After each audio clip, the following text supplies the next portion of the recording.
Just in case you missed it, it's the top 5 sports talkers of the day. Now, it's time for Dan Barreiro's Top 5 at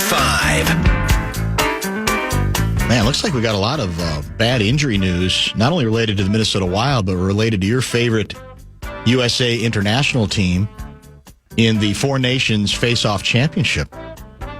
Yeah, there's some bad news here. Do you want to go there? Let's do it. Let's start with it. Time now for the obligatory Kevin Fallness Minnesota Wild mention. Well, it's kind of Wild related, but I figured I'd shoehorn it in anyways. U.S. loses to Sweden last night, 2-1. It didn't matter, though, right? It was irrelevant. Yeah. Backup goaltender Ottinger, one of us in there. They controlled, I'd say, the majority of the game. I think they hit something like 5 or 6 posts. It was at least, I think it was double-digit posts by the end of it. Pretty close, yeah. I mean, it was just one of those games, it felt like. McAvoy out, the defenseman. I think Quinn Hughes potentially in, but I was going to gauge your interest level after the big win against Canada, the title game Thursday. My interest is total. It's been a terrific tournament. There's no question about that. I didn't need the stupid fighting. I don't think it made it any better. I think it made it more I think it made it worse. It's just so sophomoric to me. And I know for you and for some people, it's like, yeah, but it's felt different. It's international and it was kind of cool. It's like, well, no, I don't think it's ever cool. And especially if you're trying to flex about, what you've got going compared to the NBA All-Star game. Don't flex about an event that starts with a stupid ass. Was it 3 fights? The first 8 3 fights. 2 of them were preordained. Yes, and one of them was kind of organic. I know organic. There's no other sport that considers itself a sport that would even come. Boxing. They wouldn't even. Maybe wrestling. That's it. And if you want to compare yourself to wrestling, knock yourselves out. But you'll never be taken seriously if that's the case.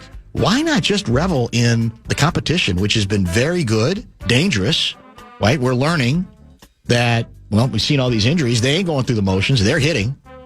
And even though Louis, who's going to join us at 5:30, had said last week he didn't like it being this late because he was worried about injuries. It's been, the only thing, obviously, that makes it better is if Russia would be in, and we know the reasons, at least for now, that Russia isn't in. How do you like our team's chances to get the job done Thursday night? That's in Boston, correct? It is. So it's on home soil. You'll probably get some rowdy Boston, I would think so. USA chants, which I love. I think they have just as good a chance as they did in the first game. It depends on, if they can get Quinn Hughes in, would be a big boost. If they could get Matthew Tkachuk, or both of the Tkachuks for that matter, if they could get them back, that'd be huge. I think they've got a pretty good chance. It also depends on if Cale Makar can overcome his illness or not. But I actually didn't mind the fights, which makes me a fraud. You're saying it. You're laying it out exactly the same way Chip Scoggins has. Yeah. Our good friend Chip Scoggins, because he says usually I'm a fraud. I usually hate it, but I didn't mind it there. Why did you not mind it there? It just felt like, and I get I've ripped the set the tone thing. Yeah, you're the guy who rips that all the time, more than anybody in hockey that I know. Honestly, it just seemed like it worked. And the other thing too, it undoubtedly did, because the hits in the next 5 minutes were some of the hardest hockey hits I've ever seen. Like, it definitely did.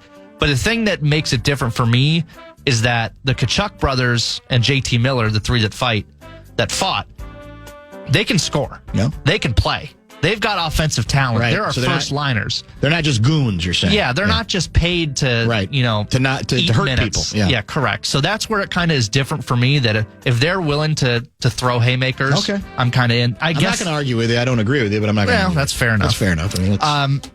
And I just I'm a sucker for sports nationalism, so it is what I have no problem with that at all. I'll watch the Ryder Cup. Yeah, this is good. This is good theater. It's good television, given the timing after another failed NBA All-Star game, it feels good. But then again, this isn't an All-Star. I don't have to tell you this. The conventional NHL All-Star games, and maybe they're going away because even the NHL knows they're a joke. Yeah. Are a joke, right? There's not anything. They're not any better than the conventional NBA All-Star game. This is just a different deal in which there has been greater concentration of effort. And I don't know, can you play in non-Olympic years? Can you do this all the time? I don't know. Or people get tired of it if you try to do it every year? I'm not sure. Also, just quick note, I'm not suggesting that Kirill Kaprizov and Matt Boldy should start fighting. I'm not suggesting that. No, I'm just saying there is little difference there. I'm going to read a tweet here, and I just want your thoughts. This is from Dan Graziano. You familiar? Yes. Schefter retweeted it. I'm just going to read it verbatim and get your thoughts. Per league, this was at a couple hours ago. Per league source, the Vikings and cornerback Byron Murphy have agreed to push back the void date on his contract. Originally, the deal voided 23 days prior to the start of the league year, either today or tomorrow. Now it's the day before the start of the league year, which means Murphy cannot be franchised. Right. Interestingly, they did not reach the same agreement with Sam Darnold, whose contract still voids 23 days for the start of the league year. If they don't do a new deal with Darnold before the contract voids, then $5 million remaining signing bonus proportion would accelerate onto their 2025 salary cap as dead money for Sam Darnold. Your thoughts? Well, I think it's the amount of money that doesn't terrify them that much, right? Because they have, I think we're 5th or 6th in available salary cap space, and you don't want to squander it needlessly. We talked with Seifert about these items, and especially the Murphy part, which he laid out exactly why it is intriguing and interesting. You now don't have the opportunity to franchise or transition him. I think there's a belief that they want him back. He was very good this last year. The concern is the obvious. There's going to be interest in him around the league. So how do we have a limit and how far we go? I assume we do, but on the other hand, if you don't get him, then you're almost starting over again at the cornerback position. So that's a sneaky big story worth following. All our concentration is on Darnold, and as Seifert said, he thinks there is some steam to the possibility of the Raiders being interested. There seems to be no steam to the notion that the Niners are interested. So does that mean it's down to one team? I don't know. He's not going back to New York, I wouldn't think. No. So even though the Jets need a quarterback, right? Yeah. So where are you left at with him? And again, that's the balancing act. Raiders maybe headed in a better direction. Pete Carroll's a good hire, but they got a ways to go. Brady might be a nice influence, but they got a way to go. They just spent, I think it's $3 million a year on Chip Kelly to be their coordinator. That's a good sign. But that's not a finished team the way this team is. So how much of a hometown discount would you take for doing like a 2-year deal here? And how much of a discount would the Vikings insist upon if they are interested in trying to keep him? It's still the Darnold domino is where it all starts, and then a lot of things will I think then flow from what that final decision is. One quarterback who's not going to be on the market anymore is Andy Dalton. This just broke during the show. How old is he? Like 50? He's getting up there. He's still got the red hair, though. Yeah. I don't think it's gray yet. Him and the Panthers have reached an agreement on a 2-year, $8 million deal that includes $6 million guaranteed, max value of $10 million per source. This is from a Schefter tweet. In that Schefter tweet, Panthers QB Bryce Young, quote, has developed a close relationship with Dalton, not Darnold, Dalton, and now the two will continue to work together. Yeah, I think that's the old deal of that's a really reasonable contract. If you're Dalton, you go, oh, yeah, I'll take another $8 million to do almost nothing. And watch the tape. If they see that the young kid got better, and he definitely did over the course of the season, they believe one of the reasons is Dalton working with him. Why wouldn't you? That's money well spent.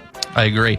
Another NFL note that I saw that I thought was interesting: the Bengals have kind of put their chips on the table, and they are going to attempt, according to a long-term source, according to ESPN, the team will attempt to secure a trio of stars who need deals: Jamar Chase, T. Higgins, and defensive end Trey Hendricks. Can I make a confession here? Yes. I know there's a lot of people who get sick and tired of Dallas Cowboys conversation, speculation, with good reason. I'm bored with the Cincinnati Bengals. Really? I'm not as interested in because this last year was like, oh, look at the QB. He's unbelievable. He's worthy of the MVP. We're happy for you, but what happened to them? They didn't even make the playoffs, did they? They came close. It was the last week. And I know they got great wide receivers. And so I'm not as fast. I do not live and die by every Bengals move like, oh, my God, I can't wait to see what they're going to do. I don't think they've done enough for me. They've done more than Dallas, I guess you could say. Well, they made the big game, and they did. But I'm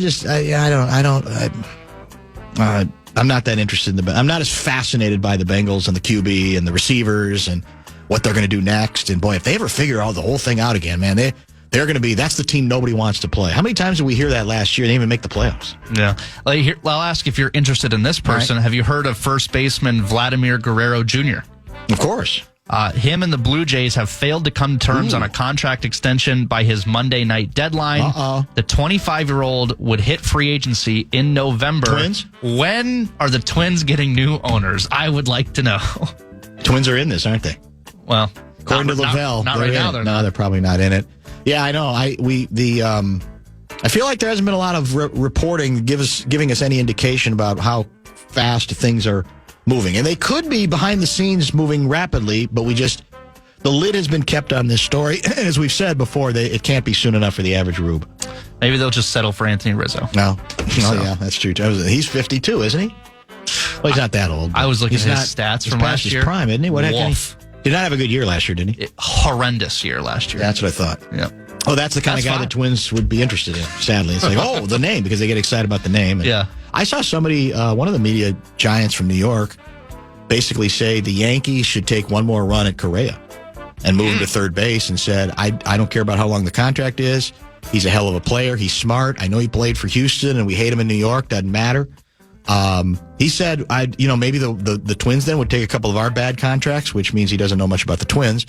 And he also said, we'll give him a couple prospects too. So that was one of the offseason questions, right? What are they going to do with Carlos Correa? My gut tells me he'll be here, but then again, I got to be honest with you. If you can make a killing on him, I think you'd probably have to consider it, but it has to be a killing. Would the Yankees be okay with this? I don't think we're as good. Although I think the odds makers have us winning the division, don't they? They are the favorites. I'm very confused, but anyway, maybe they know something. I don't know if the Yankees are willing to put up with his plantar fasciitis. Well, yeah, by all means. Yeah, because I think there's 4 more years on the deal, so they might Twins, the current Twins owners might well find that very attractive. Is that 5? That's 5. That's close enough for me. I got a couple other texts to get to, and then we'll prepare for Luigi. Lots more hockey conversation at 5:30.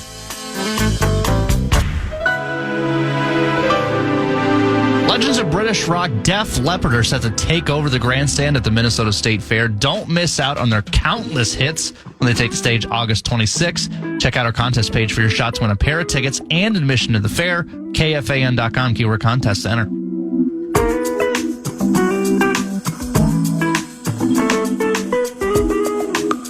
The interesting thing about the existential question we've been examining throughout today's program is how complicated and fraught it really is. Example, I mentioned that a couple members of the Sly and the Family Stone band at various points, 2 different points, quit out of frustration because of the direction Sly took, the drug usage, the irresponsibility when it came to when I was in college. The big question was whether Sly would actually show up to the concert at Assembly Hall in Bloomington, because in that period he sometimes showed up incredibly late, sometimes didn't bother to show up at all. And let's face it, no matter what you think of an artist, if an artist abuses that trust, people get pissed. They especially when they've spent money, and in many cases don't even have a recourse.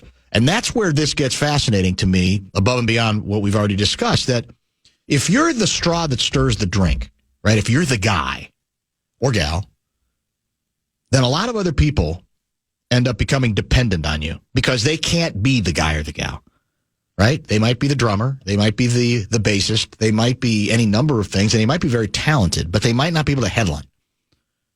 So in an odd sort of way, that individual takes on the burden of incredible responsibility for a bunch of other people who are making good money largely because of the guy or gal who stirs the drink, right? Which is another tentacle to this that obviously, especially when you're dealing with a group, but you don't have to be dealing with a group. It can be a vocalist who just uses the same band over and over again. Now, some of those individuals, you say, okay, well, I'm good enough at what I do that I can do session work and I can go with someone else. And many of these artists did exactly that. But in a certain way, that probably does add more pressure to the person who's battling whatever his or her demons are, whether you're talking about drugs or depression or other things, that they're going, oh God, I got a lot of people counting on me. And part of me would say, well, that means that's why you need to be more responsible. But it's probably not that simple. And you say, well, why? That's more heat than I can indeed handle. But look at some of the great artists and the number of, supporting cast members who are utterly and completely dependent on that individual continuing to go in the right direction, continuing to entertain, continuing to perform, not getting tired of the road, go on down the list. So that's another piece of this thing that I think is also worthy of discussion. We'll have Louis coming up at the bottom of the hour. Let me get to a couple more texts that have come in more recently. Where are we here?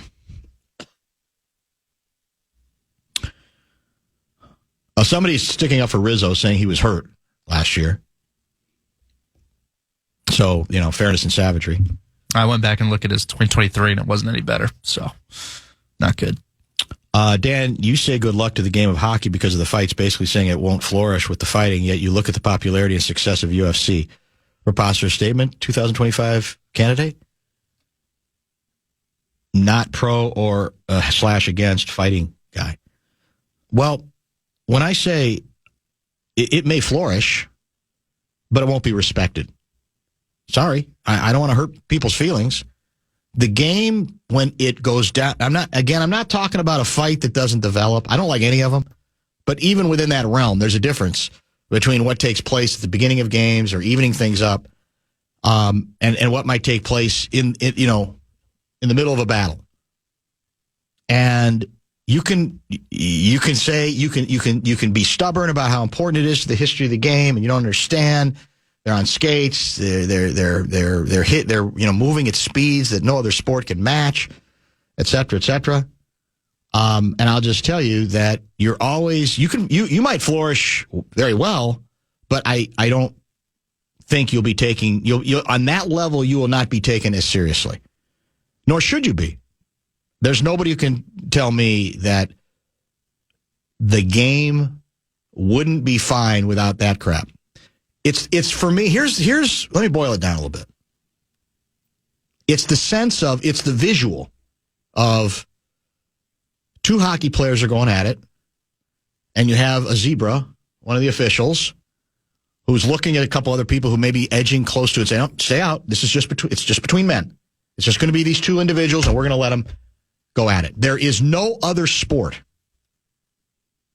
mainstream, that wants to be taken seriously that allows that. There just isn't. What's the first thing they do in every other sport? They're in the middle of the fray. Get off each other. So, you're not going to convince me on that. If you want to stand tall for it, fine. If it hurts your feelings, it's not my responsibility. All I can do is react to what I see. I didn't make it up. It happened. And I think people are mistaking what took place after for, well, none of that would have taken place without what took place early. I don't believe it. I don't agree. We'd already seen enough hockey to say there was going to be great competition and great intensity and maybe even some chippiness. And what was the given motivation by the individuals who participated in the non-organic fighting? What did they say? Did they ever articulate their rage or what that was about? It's about getting the boys going. Yeah. Bringing the energy. Yeah, that's great. I mean, that's the visual I hate. This is an organized professional sporting competition, and you got referees who obviously feel like, no, that's what they want. So we'll just wait it out, and eventually we'll get in there. We're just going to wait it out. We're just going to look at it. Two people trying to beat the crap out of each other. Go watch a boxing match if that's what interests you. We'll see what Louis has to say. Louis tends to hate that kind of fighting. But maybe he'll be like you and Scoggins and say this felt different under those circumstances. It just makes no sense to me. And I'm sure Fallness loved it. I'm sure Fallness was aroused by it, right? I mean, did you talk to him about it? Is he all excited about it? I've been texting him in the show. So did he say it changed everything for him? That he felt differently about the whole event as a result of it? All I'll say is I love Fallness and I love everything about Fallness. Well, He's a great guy. Yeah, but I mean, it's still Fallness. It is. All right, let's do this. If you have questions for Louis on that subject or I want to heavily preview, obviously, USA Canada in Boston tomorrow night, right? Talk about the injuries. talk about the tournament to this point, his thoughts on it. We'll get to a couple of other things with Luigi as well. And if you have questions for him, hit the Bradshaw and Bryant KFAN text line. That is 64686. Back in a minute with Luigi.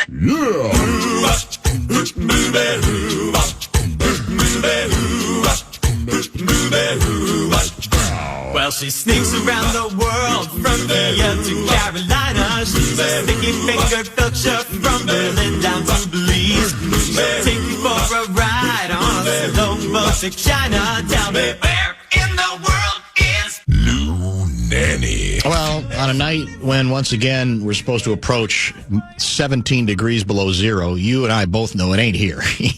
Louis, there's zero chance that Louis is going to be here with us suffering the indignities that we are currently suffering.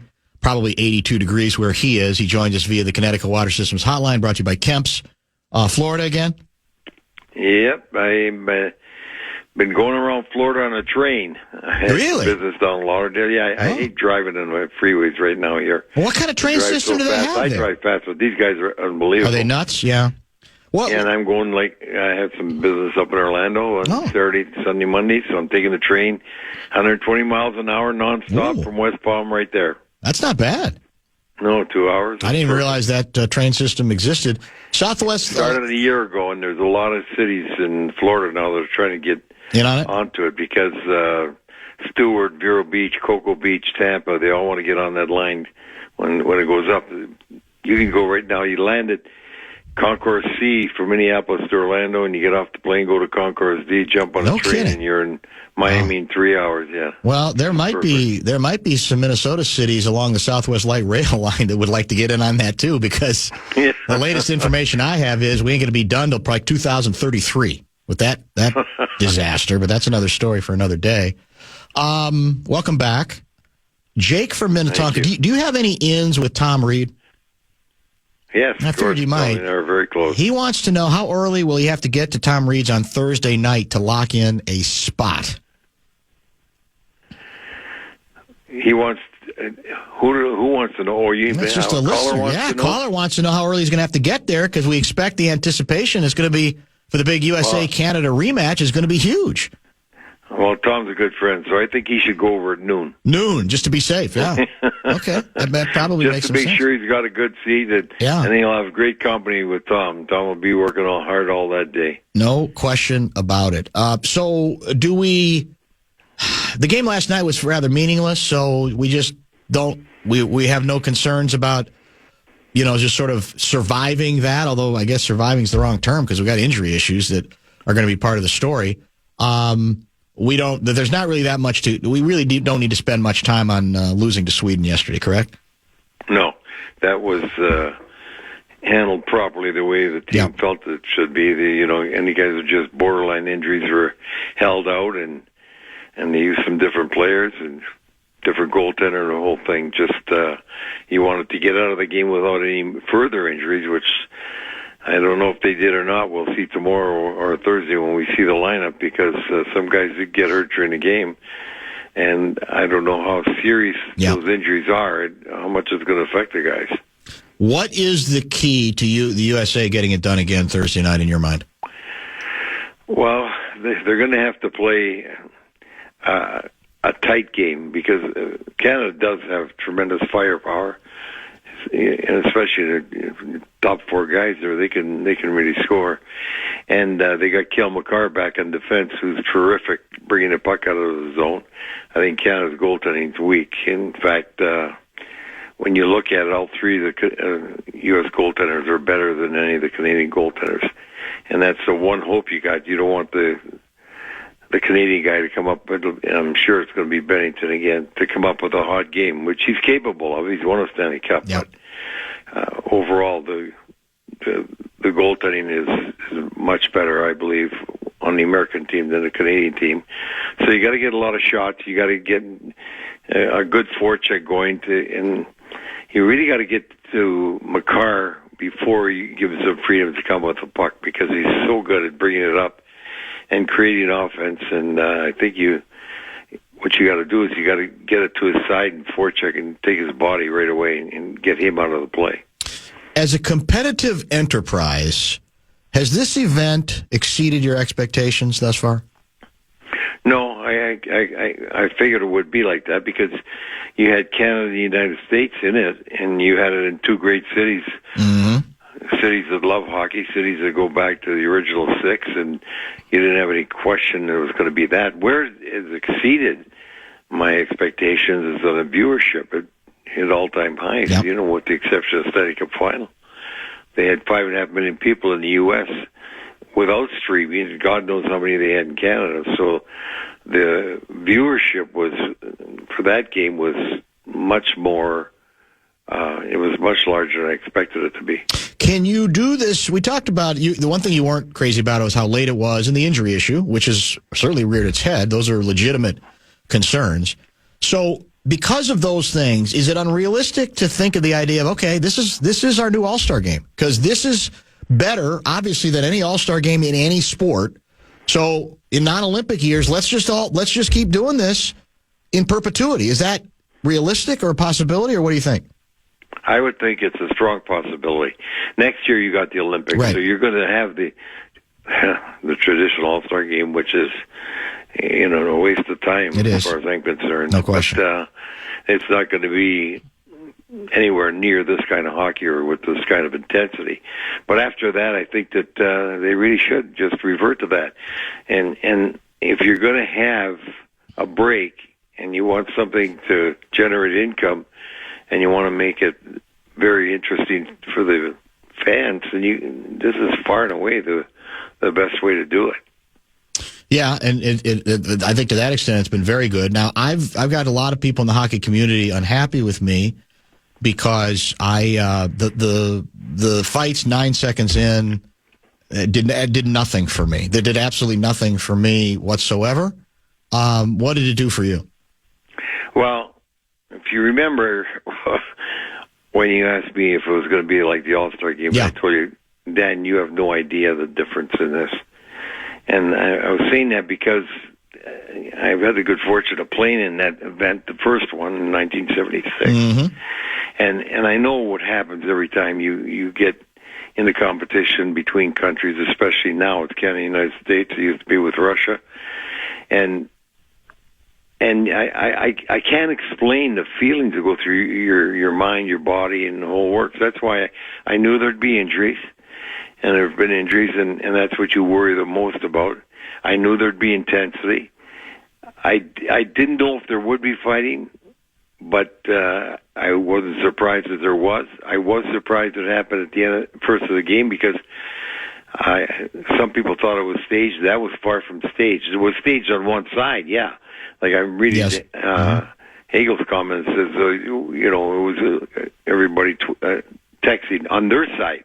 He wasn't involved in it. Canadians weren't involved in it, and it's what the Tkachuk boys felt they had to do. And if you look back at '96 when the U.S. won and it was a 2 out of 3 series for the finals, and their dad did the same thing. Claude Lemieux, right? Of the game. Yeah. But I wasn't.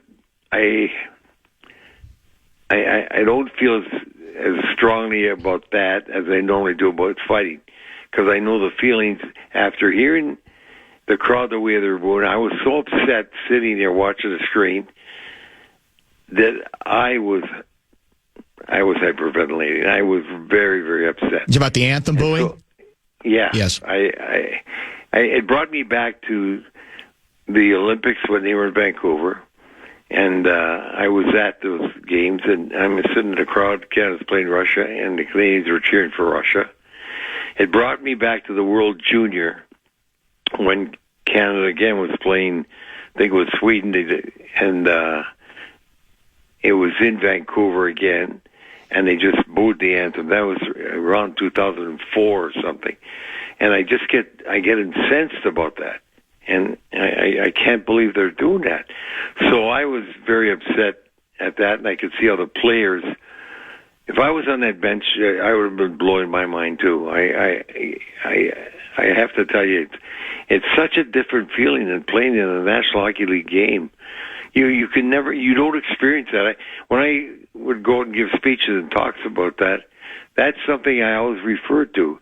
You don't know the feeling that overcomes you when you're sitting in a locker room playing for your country against another country. I says, it's nothing like I've ever experienced. And that includes in the Stanley Cup playoffs. That includes in the Olympics that I played in. It's completely different, because when we got into the Olympics, that's when the difference came about. And now when you get in this kind, and I played, in a number of Team USA teams, including the Olympics, and I managed 4 other teams besides that. And the feeling is just completely different than the regular feeling sitting in a locker room playing, even in the Stanley Cup playoffs. I don't doubt that, but the Canadian players weren't doing the booing. I mean, what's that I know, got to do but with that's them? okay. I don't care. You have me. All right. They were the enemy that night. You know what I mean? They were feeling, don't kid yourself, they were feeling the same intensity towards the U.S. that the U.S. is feeling towards Canada, and I appreciate that. They do too, but then just beat the crap out of each other with hard checks and just go at your business and be as inspired as you could possibly. Not that there's, is that right to have done? Right. No. Yeah. I mean, just but what I'm saying is you can't assimilate it to other things. But do I agree with it? No, they didn't have to do that. I agree with you there. I'm just trying to, in my mind, tell you what they were probably going through, because they start talking about it. They were all fired up all day long. But no, you didn't need that. You don't need that in any game, as you said. You really don't. But as long as it... Look, I told John Ziegler years ago when we had that Boston thing, I said, I don't think you need fighting in a game. But if you have it in a game, I'm going to have the biggest stuff in the game, and you want a war, I'm going to give you a war. Yeah. We did. Yeah, you did. And you go by whatever the rules are. And that's why you have to change the rules if you're not happy with what transpires during the game. A couple texts I want to get to, including from regular hockey guy, Dry Heat guy. Let me see if I can find it. Why isn't Russia, Germany, the Czechs in the tournament? It's a shame to not see Ovechkin and Kaprizov not playing. Well, Kaprizov wouldn't be playing, right? Anyway, because he's hurt. Right. But Russia, it's obvious, right? I assume it has to do with Ukraine, because they can't play in the international hockey right now. Yeah. So the NHL is sort of honoring that stance by the IHF. And what about the Germany and the Czechs? Are there enough? Well, the reason why they can't right now, and I'm sure that they gave it a lot of thought, but you don't have enough time to do that. Right. And to go to 6 teams. That's why we always had it. This tournament was always played in September before the season started. So then you could have the 6 teams, and you could have, all these games, and it gets played over a longer period of time, and it doesn't condense the schedule even more. So there's a definite reason. It's really hard to play any more games. Imagine if you had 2 more teams in there. And to finally get to how you're going to get to the championship game, you got to play another 4 more games or 3 more games. 2 more games. It's tough. There's just not. It's the time schedule that really kept it down to 4 games. I'm disappointed you're not going. Why are you not going to be in Boston Thursday night? Too much work to do? I have something to do Thursday. Right. I think I got to play golf.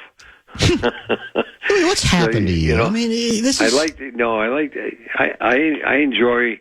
really enjoy watching a game on TV like that. So I can, it is. I can be myself. Sure. And be happy and yell and scream at the TV. It's just. It's something I'm really looking forward to, and I'm just at the same time I'm dreading, because if the U.S. got injuries and the U.S. happens to lose when. I'm so keyed up, like somebody said to me when they were playing, Sweden was playing, Canada was playing Finland yesterday, and who are you cheering for? I said, Finland. So how could you cheer for Finland? I said, easy. I want the U.S. to win, and I think the U.S. got a better chance if Finland plays them in the championship than Canada. I said, it's pretty tough to beat a Canadian team twice. And that Canadian team's going to have Makar back, and the U.S. got some injuries, so... it's who I want to win. It's not to win each game. It's which game do you want to win, and that's the championship game. So I'm just hoping that the U.S. does it again. I'd be thrilled. With your sources, are you picking up any vibes at all on the Kaprizov recovery, whether we're on schedule. Because, I don't know if you know, Guerin was on, I think, was it 2 Saturdays ago, Brett Blakemore? He was on Beyond the Pond. And the quote that got Russo's attention and a few other people was something to the effect of, we certainly hope he plays this season. And it sounded a little bit ominous, right, when you hear it phrased that way. Now, I think Russo checked with Guerin, and he said, no, we expect him, but just the way he kind of put it. Do you have any, lurking deep in your psyche, any concerns that, there's a chance he's not going to be able to come back at all this season? I didn't until you said that. I talked to Bill about this, last week in Boston, and he was feeling pretty good about it, and he didn't seem to have any big concern to me that he was going to come back. Well, maybe it was just a slip of the tongue. Right, yeah. And I hope that nothing's happened or transpired at home since I've last seen him. But I think that they feel very comfortable. And they were saying 4 weeks, but we all know it was going to be 6. Right. They were saying 4 because they were talking about 4 playing. He was going to have the break here in between besides. So I said it's going to be 6 weeks. I can't remember what day he had it, so it might be another 2 weeks after the season starts, and he should be ready. And I haven't heard or seen anything different to that. And I do believe that everything that I've seen thus far, and the people I've talked to, that's a timetable that they're expecting to meet. Do you have any ideas for how to conquer the elephant in the room when it comes to all-star games across really all sports, right? Now, you could argue what the NHL has happened upon is a way out of the box if you're willing to take the potential risks that are involved with it, right, on most seasons. But I think a lot of people have sort of given it up and said there's too much money involved and too much risk of injury. And so the idea that the all-star games that you and I grew up with that were pretty competitive, right? They just ain't going to ever come back. And you can try gimmicks like the NBA has and extra teams, and you can try this, you can try that. But that you might as well just give up the ghost and just maybe you don't even bother with any of these games. What do you think? What's your best advice on that issue? I agree with you that I believe unless you're going to have a competitive, interesting contest, that it's better not to have any. And give the guys a break, and yes, you're going to lose some money. And that, as we all know, that's what's driving the boat for these guys, because there's no other reason to have it. Look at football; they used to play the college all-stars. Remember that? That's right. I very that much was a great game, by the way. Yes, it was. And they've done away with that. Now, let me remind folks Let me remind folks who don't remember that game. The College All-Star game was a bunch of college All-Stars against the defending NFL champion. This was before the Super Bowl, obviously, back in the day. They played at Soldier Field. Huge game. And it was, like you said, there was hitting the whole bit. It was a great event. But we ain't bringing that back, are we? No, and that was really interesting. I still love that was all the best college players coming out. That's right. And against it was the Super Bowl champs. NFL champs. But the defending. NFL champs. Mm-hmm. Yeah, and that was a great game. But they saw fit to do away with that, and the football still lived on. And so the other leagues could do it too. What the All-Star games in basketball and hockey and baseball are all about. It's all about the advertisers. Yes. It's all about the marketing. It's also about satisfying the clients that support them throughout the year and pay big bucks, to have that team, maybe the television rights, the advertising rights, the marketing rights, whatever they are. So there's a lot of money involved, and that's the thing that's driving the bus. Now, whether one of those leagues or all of those leagues is willing to do away with that, I don't know, but if they're going to have something, then they should try and get something that the NHL has right now that makes it at least interesting for the fans. Yep. Because that's the most important thing. Are the fans enjoying it? I can't watch the All-Star hockey games anymore. I just don't enjoy it at all. And I know what these guys could do. And what always bothers me is I keep saying to myself, don't pick up any bad habits. Even though you're only playing for 20 minutes, Yeah, sure. Don't pick up any bad habits. And I wish that Well, the NHL could continue to do this if they want, but you're paying a price. You're paying a price because you're going to get guys hurt. Like I said, you can't play in this type of series without somebody getting physically hurt. And on top of that, you're going to pay the price further down the line because you're condensing the number of days you have to play the same amount of games. So the only way that they could change this is if they want to continue this kind of event, they got to start the season earlier. They have to start, in September. Maybe the middle of September the season should start. If you're going to want something like this to happen, so you can at least maintain enough space between games and give players rest. Otherwise, it's going to cause injuries to teams all the time. No question. We can let's just play this out locally. If Kaprizov, were healthy and played in an event like this in another year, and then he's sidelined the rest of the season.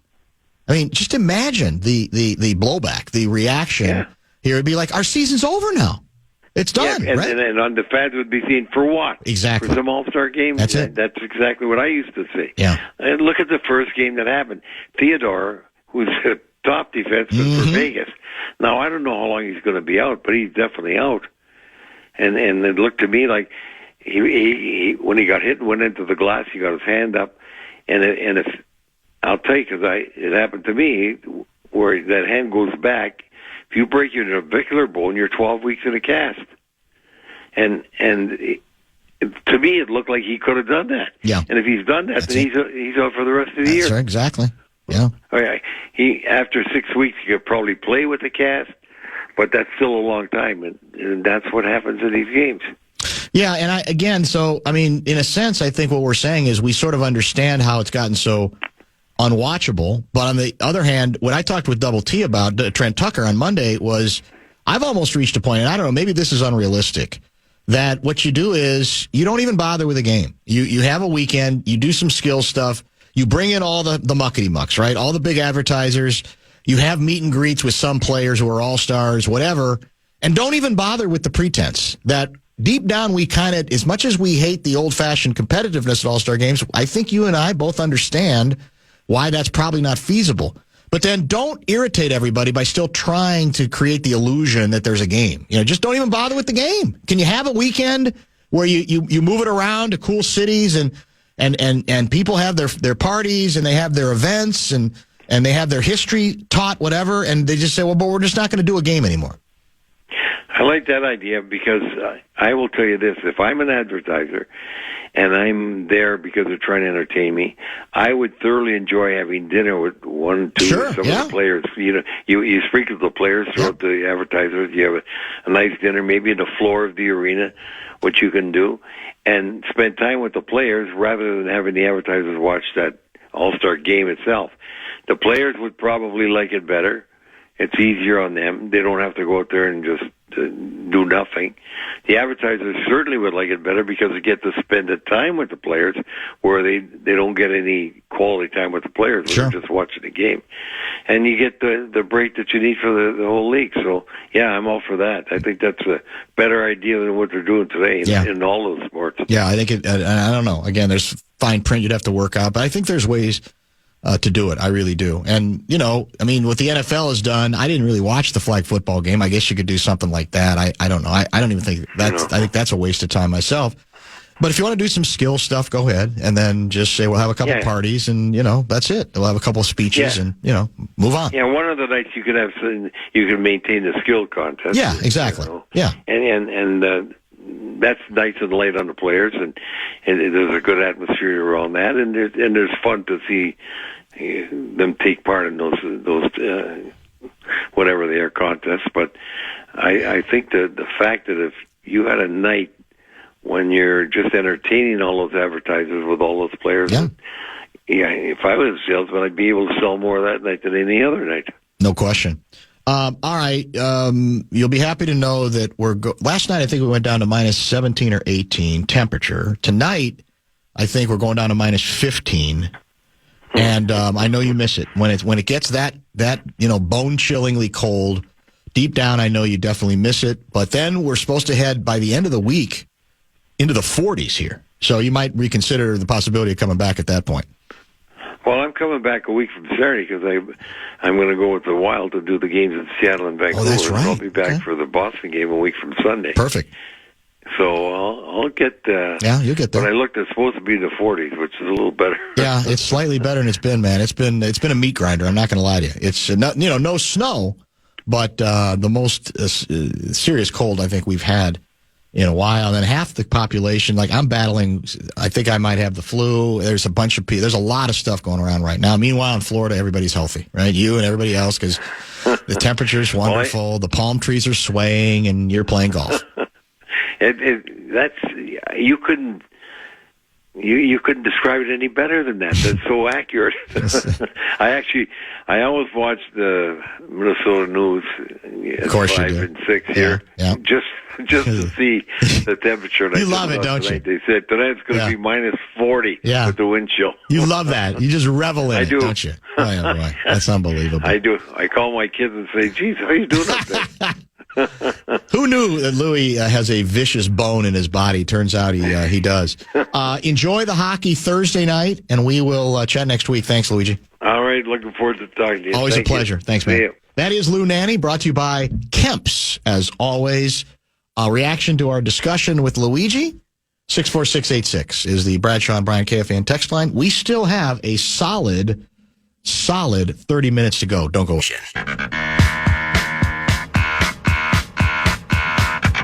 Don't miss out. Earth, Wind & Fire are set to light up the stage with their timeless hits and electrifying performance. Secure your tickets now to see them at the Ledge Amphitheater August 10th and get ready to groove to the legendary sounds of this iconic band. KFAN.com keyword calendar for more details. KFAN.com keyword calendar.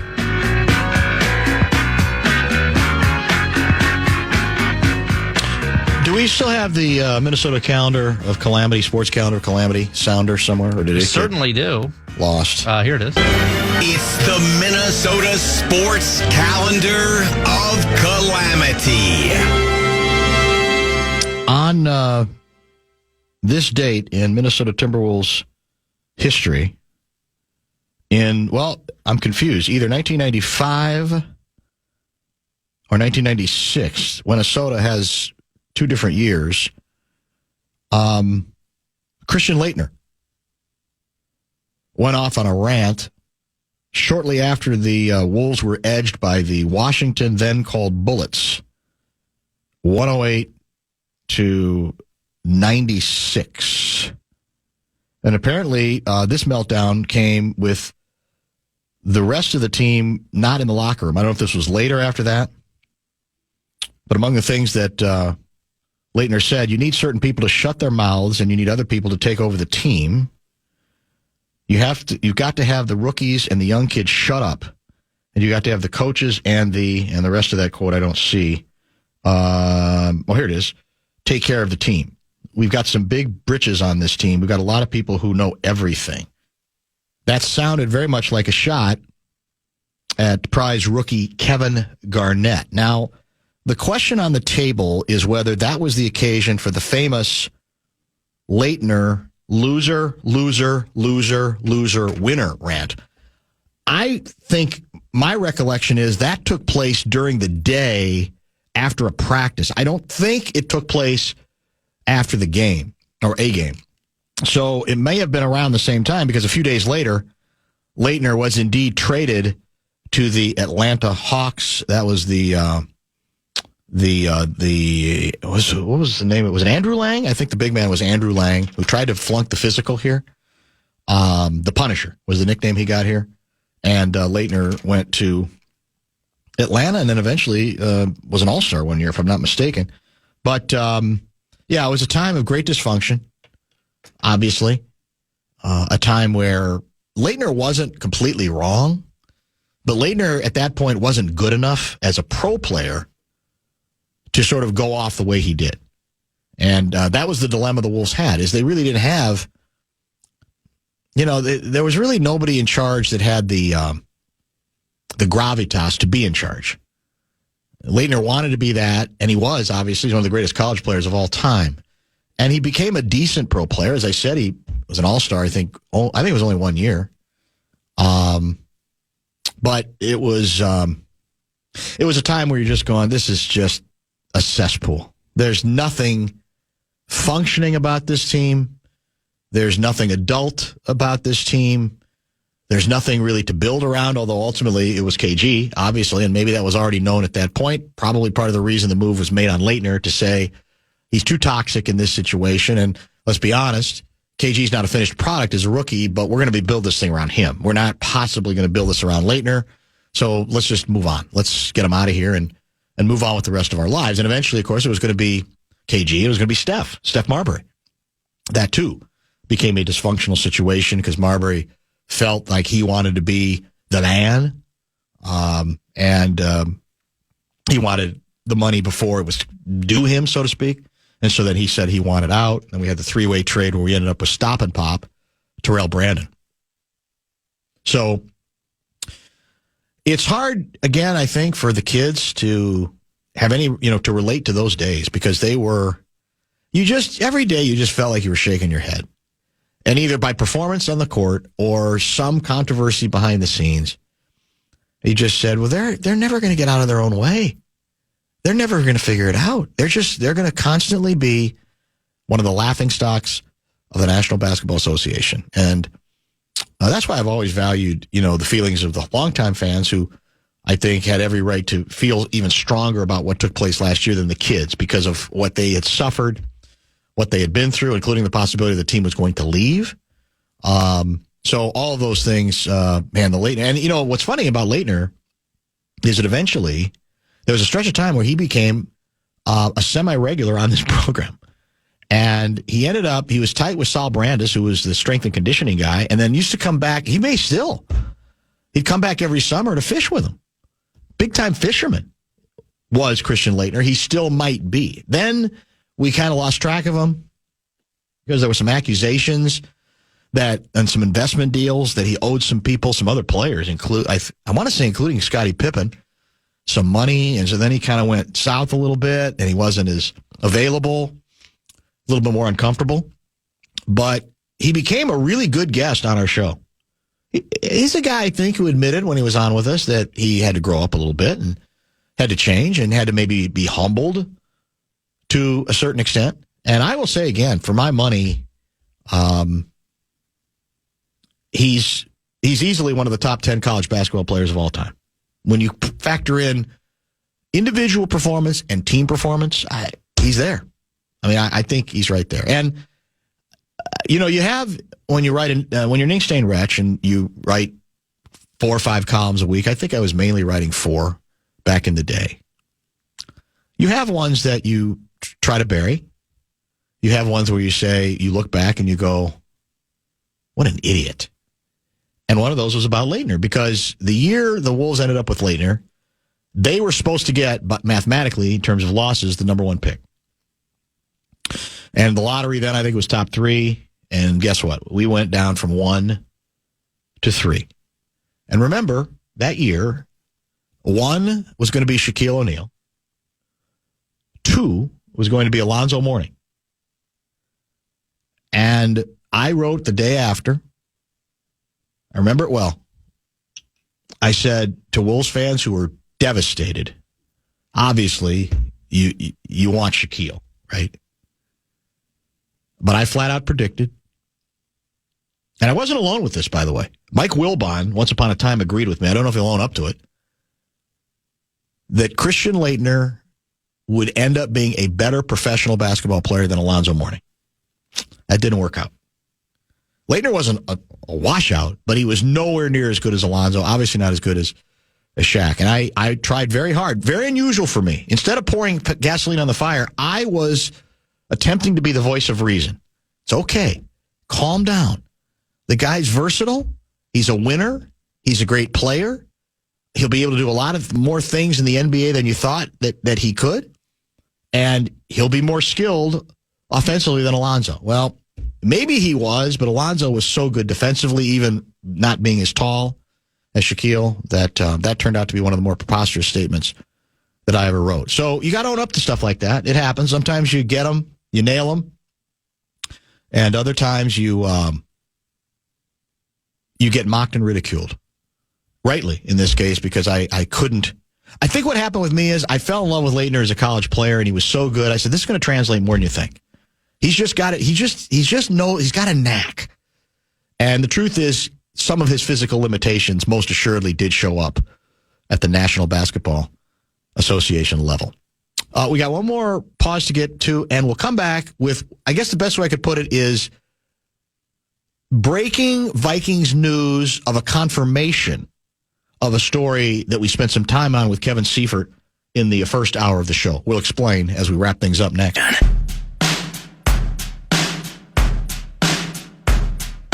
It's the Bumper to Bumper Show Wrap. Brought to you by American Pressure.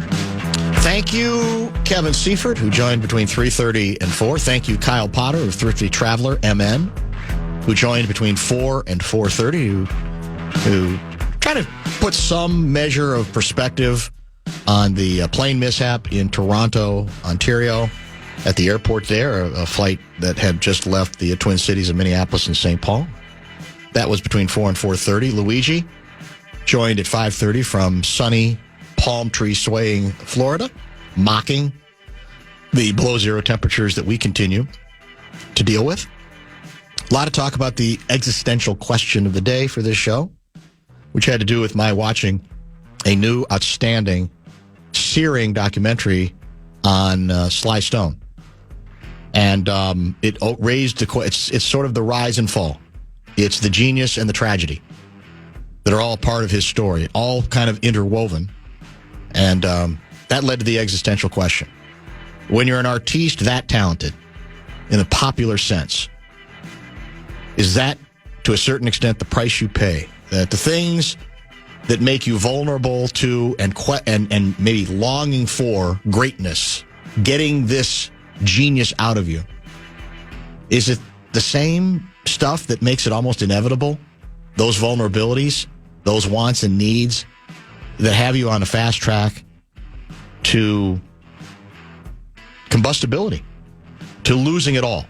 And to a large degree, that's exactly what he did. We had a lot of great texts on the subject today, and we appreciate the input from many of our listeners. I will again recommend that if you have any knowledge of Sly and the Family Stone, it's the documentary to watch. It's less than 2 hours. I think it's like 150.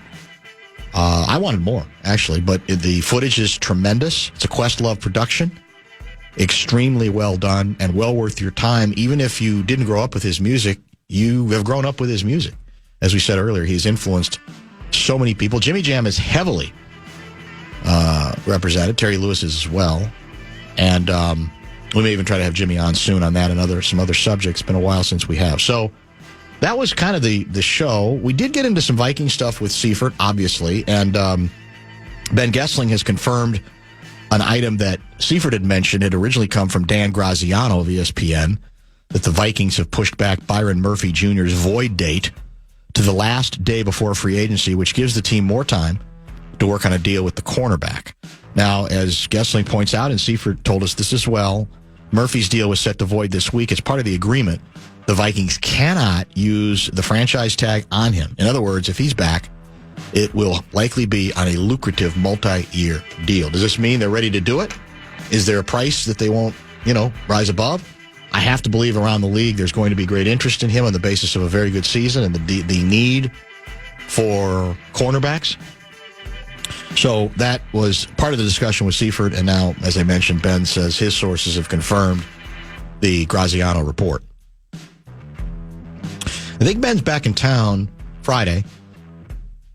I hope I'm still... somebody texted earlier, were you serious that you're missing the rest of the week? I hope not. I think we're less than 50-50 for tomorrow. If I continue on the trend I am now, which isn't good, I might have to miss, have a load. No, I wouldn't call it load management. This is just sickness. There's a lot of stuff going around. There's flu A, there's flu B, which my daughter now has. There's, what's the one that's is it the rotavirus? What's the one that's bad for the gut? I think it's the rotavirus. There's a lot of that going around. There's a lot of stuff. So, no, my intention is to not, miss the rest of the week. But tomorrow is, I would say, iffy at this point, unless maybe I sleep well tonight and everything will be good. I hope so. If you were a fantasy football player, what would your status be? Questionable? Questionable. Yeah, I would say, I'd go Probable? questionable. Definitely not probable, but I don't want to go doubtful. Okay. So I'll go questionable. Definitely questionable at this point. I'd say that's true. And Guardsy's out too. So. And Guardsy's out, so that might mean you, and I'm guessing Dave Sinekin. Yeah. Although I don't know. Maybe somebody else. Maybe, I don't think it'd be Russo Radio because he's in Boston, right? Yeah. Following the hockey. So, it could be Sinekin. Maybe Lavelle? That could be. Maybe Glenn Mason hosts.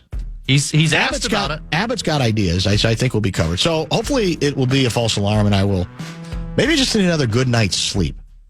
That might have something to do with it. But I've come back from this event with something that's not good. It's definitely kind of sapped me, and apparently I'm learning there's a lot of stuff going around. But I thought I didn't think I milked it today until this segment.